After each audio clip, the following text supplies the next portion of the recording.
Perkenalkan, nama saya Aulia Ramadhan Arvinda dengan NIM G00230028 dari kelompok B10.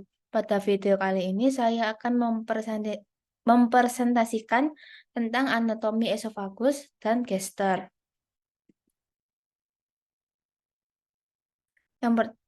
Esofagus adalah organ tabung terdiri dari otot yang menghubungkan faring dengan lambung dan berperan sebagai transportasi makanan yang ditelan. Esofagus panjang 25 cm dan mencapai kartilago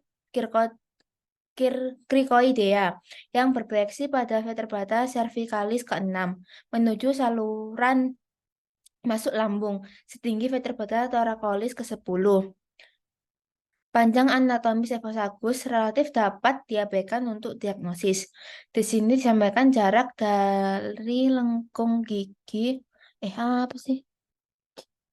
Ulang.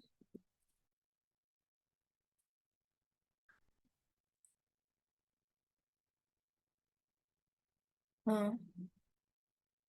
Perkenalkan, nama saya Aulia Ramadhan Arvinda dengan NIM G00230028 dari kelompok B10. Pada video kali ini saya akan mempresentasikan anatomi esofagus dan gester. Esofagus yaitu organ tabung yang terdiri dari otot yang menghubungkan faring dengan lambung dan berperan sebagai transportasi makanan yang ditelan. Esofagus sepanjang 25 cm dan mencapai kartilago krikoidea yang berproyeksi pada vertebrata cervicalis ke-6 menuju saluran masuk lambung setinggi vertebrata thoracolis ke-10. Jalur saraf eferen dari jantung yang akan menyampaikan stimulus menuju sistem saraf sentral berjalan pada segmen medula spinalis yang sesuai dan bersama dengan syarat saraf yang berasal dari area kulit. Pada esofagus, dermatomnya adalah T4 dan T5. Area kulit ini akan mempresentasikan nyeri esofagus sehingga dianggap sebagai zona kepala zona esofagus karena berdekatan. Nyeri pada dinding dada ventral pada awalnya selaku dianggap sebagai angina pectoris sampai penyakit jantung koroner.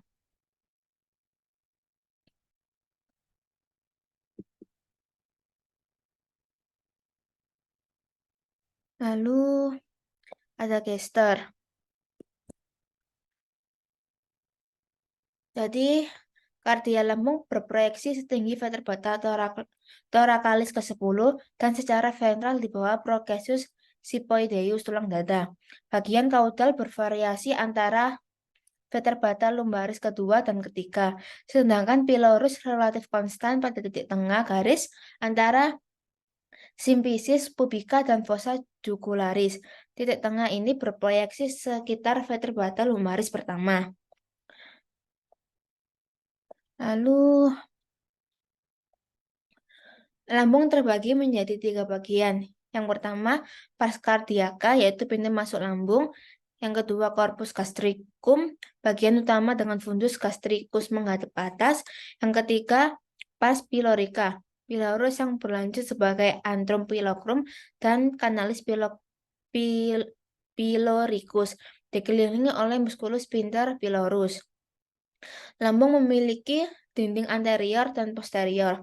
Kurvatura minor pada sisi kanan, sedangkan kurvatura major pada sisi kiri. Terdapat incisura angularis pada kurvatura minor sebagai awal pars pylorica. Kurvatura major juga dimulai oleh recessus yang bertanggung jawab terhadap terbentuknya sudut his antara lambung dengan esofagus. Secara internal, derajat sudut kurvatura berkorelasi dengan lipatan mukosa yang sebagai tambahan sphincter esofagus bertanggung jawab terhadap penutupan lambung. Lalu ada neurovascularis esophagus.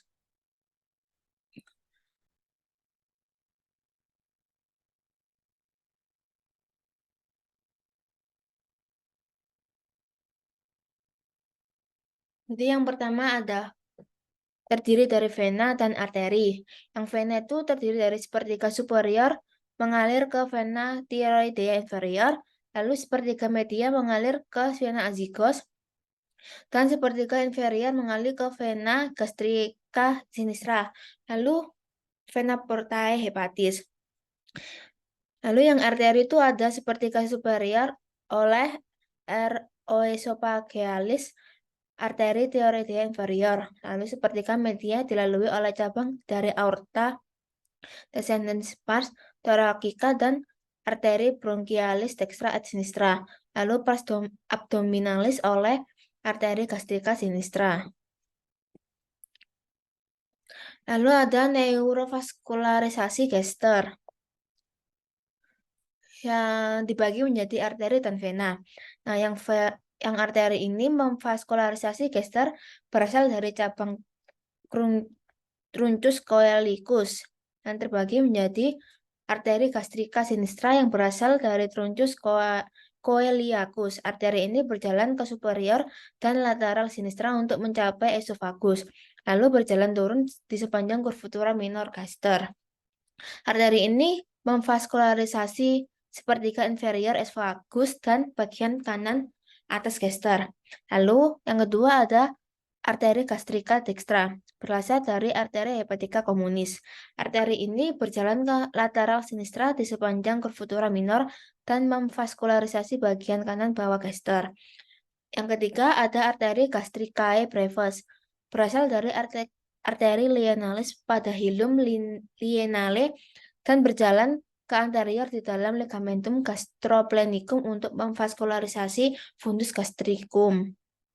Lalu yang keempat ada arteri gastromentalis sinistra, berasal dari arteri lienalis pada hilum lienale dan berjalan ke depan di dalam ligamentum gastrolineale untuk memvaskularisasi sepanjang bagian atas curvatura major. Yang kelima ada arteri gastromentalis dextra, berasal dari arteri gratoduodenalis. Arteri ini berjalan ke lateral sinistra dan memvaskularisasi gaster sepanjang bagian bawah curvatura major. Yang terakhir ada arteri gastrica posterior, berasal dari arteri lienalis, tapi tidak selalu ditemukan. Lalu ada vena. Vena terbagi menjadi tiga, yaitu vena gastrica destra et sinistra bermuara langsung ke vena portae hepatis. Kedua ada vena gastrica brevis dan vena gastromentalis sinistra bermuara ke vena lienalis. Yang terakhir ada vena gastromentalis dextra bermuara ke dalam vena mesenterica superior. Sekian video dari saya, terima kasih.